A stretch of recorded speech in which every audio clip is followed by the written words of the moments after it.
Hey guys, welcome back to this channel. In this video, I'll be showing you guys how you can get seeds or get like sprinklers when you're bugged in the admin abuse in Grow a Garden. So for instance, you want seeds, you're just going to spam E on your keyboard. So press E first, spam E, and then go to the seed section, and then it's going to show up like this. So spam E first, and then you are going to be able to open up the store. You can get out of the game, but it's very hard to join the server. So yeah, that is pretty much it. If you want to get some gears, again, press E first on your keyboard. So E, and then this will show up. It's very hard to do, but this is the only way to do that if you are bugged like this.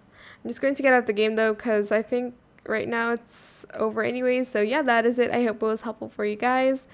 Don't forget to like, comment, share, and also subscribe to this channel if you haven't done that already. If you have any more questions about this video, just leave it in the comment section down below. I'll try my best to answer them all for you guys.